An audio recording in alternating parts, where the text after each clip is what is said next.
Hey everyone, আসসালামু আলাইকুম, welcome back to my channel. ছোট বড় সবাই আমরা কম বেশি বার্গার খেতে খুব পছন্দ করি। আর বাসায় অল্প কিছু উপকরণ দিয়ে যদি বার্গারটি তৈরি করে নেওয়া যায় তাহলে কেমন হয় বলুন তো। তাই তো হাজির হয়েছি আজকের এই সহজ আর মজাদার বার্গার রেসিপি নিয়ে। আশা করছি আপনাদের ভালো লাগবে। তাহলে চলুন শুরু করা যাক আমাদের আজকের রেসিপি।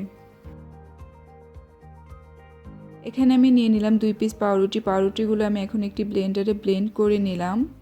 পাউরুটিগুলো খুব মিহি করে ব্লেন্ড করতে হবে না। এখানে আমি নিয়ে নিব 1 কাপ পরিমাণ হাড় ছাড়া মুরগির বুকের মাংস। এখন আমি মাংসগুলোকে ব্লেন্ড করে নিব। এখন এই মাংসের মধ্যে অ্যাড করে দিব 1 চা চামচ আদা ও রসুন বাটা, স্বাদ মতো লবণ, 1 চা চামচ পরিমাণ গোলমরিচের গুঁড়ো, আরও দিয়ে দিব 1/2 টেবিল চামচ পরিমাণ সয়া সস, দিয়ে দিব 1 টেবিল চামচ পরিমাণ টমেটোর সস, দিব 1 চা চামচ পরিমাণ লাল মরিচের গুঁড়ো, 1 চা চামচ পরিমাণ ধনিয়ার গুঁড়ো, 1 চা চামচ পরিমাণ গরম মশলার গুঁড়ো, আরও দিয়ে দিব একটি ডিম ফেটে ডিমের অর্ধেকটা,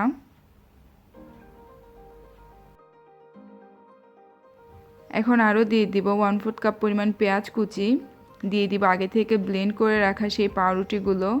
এখন সবগুলো উপকরণ একসাথে ভালো মতো মেখে নিতে হবে। মেখে নেওয়া হয়ে গেলে এর উপর দিয়ে দিব 1 টেবিল চামচ পরিমাণ সয়াবিন তেল। তেলটাও আমি মাংসের সাথে ভালো মতো মেখে নিচ্ছি। এখন বার্গারের জন্য বার্গারের পেটি তৈরি করে নিব। তার জন্য হাতে একটু তেল মাখিয়ে মাংস থেকে আমি অল্প একটু মাংস নিয়ে এভাবে গোল করে নিব। এরপর এটাকে চাপ দিয়ে একটু বড় করে নিব।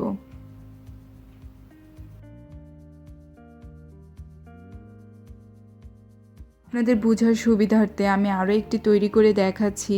প্রথমেই অল্প একটু মাংস নিয়ে হাতে এরকম গোল করে দিতে হবে।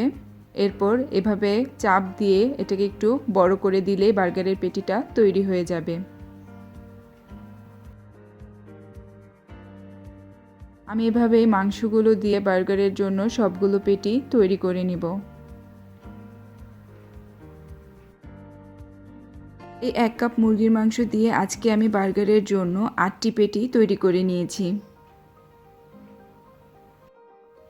চুলার আঁচ মাঝারিতে রেখে বার্গারের পেটিগুলো ভেজে নেওয়ার জন্য এখানে নিয়ে নিয়েছি পর্যাপ্ত পরিমাণ তেল, আর নিয়ে নিচ্ছি আগে থেকে ফেটে নেওয়া সেই বাকি অর্ধেকটা ডিম। এখন ডিমের মধ্যে প্রথমে আমি পেটিগুলো এভাবে চুবিয়ে নিলাম। ডিম থেকে উঠিয়ে এরপর পেটিটাকে এরকম ব্রেড ক্রামে গড়িয়ে নিতে হবে। এখন আমি পেটিটা ডুবো তেলের মধ্যে দিয়ে দিব ভেজে নেওয়ার জন্য। আমি আরও 3টা পেটি এইভাবে ডিমে চুবিয়ে ব্রেড ক্রামে গড়িয়ে তেলে দিয়ে দিব। এখন এই পেটিগুলো বাদামি করে ভেজে নিতে হবে। দেখতেই পাচ্ছেন পেটিগুলো বাদামি করে ভেজে নেওয়া হয়ে গেছে। এখন আমি পেটিগুলোকে তেল ঝরিয়ে একটি টিস্যু পেপারে উঠিয়ে নিচ্ছি। এখন বাকি অন্য 4টা পেটি আপনাদের আমি কম তেলে ভেজে দেখাচ্ছি। তার জন্য চুলার আঁচ মিডিয়াম টু লোতে রেখে দিয়ে দিলাম 1 টেবিল চামচ পরিমাণ তেল। তেলটা গরম হয়ে আসলে এতে আমি একে একে করে বাকি পেটিগুলো দিয়ে দিচ্ছি।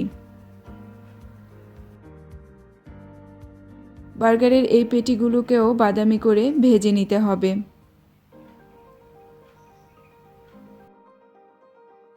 দুই পাশে যখন বাদামি করে ভেজে নেওয়া হয়ে যাবে তখন আমি পেটিগুলোকে উঠিয়ে নেব। এখন একটি বার্গার বান নিয়ে এটাকে আমি কেটে 2 ভাগ করে নিচ্ছি। চুলার আঁচ লোতে রেখে এখন আমি এই বার্গার বানগুলো একটু সেঁকে নিচ্ছি। আপনারা চাইলে দোকানে পাওয়া যায় 5 টাকা দামের বনরুটিগুলো দিয়েও এই বার্গারটা তৈরি করতে পারেন। এখন এখানে নিয়ে নিচ্ছি আগে থেকে সেঁকে রাখা সেই বার্গার বানগুলো। বার্গার বানের এক পাশে আমি দিয়ে দিচ্ছি 1 টেবিল চামচ পরিমাণ মেয়োনিজ। মেয়োনিজটা আমি বার্গার বানের সারা গায়ে লাগিয়ে নিচ্ছি। আপনারা আপনাদের পছন্দ অনুযায়ী মেয়োনিজ বাড়িয়ে বা কমিয়েও নিতে পারেন। এখানে আমি দিয়েছি 1 টেবিল চামচ পরিমাণ টমেটোর সস। টমেটো সসটাকে আমি বানের সারা গায়ে লাগিয়ে নিচ্ছি। এখানে আমি দিয়ে দিচ্ছি আগে থেকে ভেজে নেওয়া একটি বার্গারের পেটি। এর উপরে দিয়ে দিচ্ছি একটি চিজটা টোটালি অপশনাল, আপনাদের হাতের কাছে না থাকলে না দিলেও হবে। এখন আমি আমার পছন্দ মতো টমেটো আর শসা দিয়ে দিলাম। এখন এই বার্গারের উপরে আমি একটি টুথপিক গেঁথে দিলাম। ব্যাস তৈরি হয়ে গেছে সহজ আর মজাদার চিকেন বার্গার। চেষ্টা করেছি রেসিপিটি সহজভাবে দেখানোর জন্য। আশা করছি আপনাদের কাছে ভালো লেগেছে। ভালো লাগলে অবশ্যই বাসায় তৈরি করবেন আর আমাকে জানাবেন আপনাদেরটা কেমন হলো। সবাই সুস্থ থাকবেন, সুন্দর থাকবেন। আমার আর আমার পরিবারের জন্য সবাই দোয়া করবেন। আরও কথা হবে কোনো এক নতুন রেসিপিতে। আল্লাহ হাফিজ।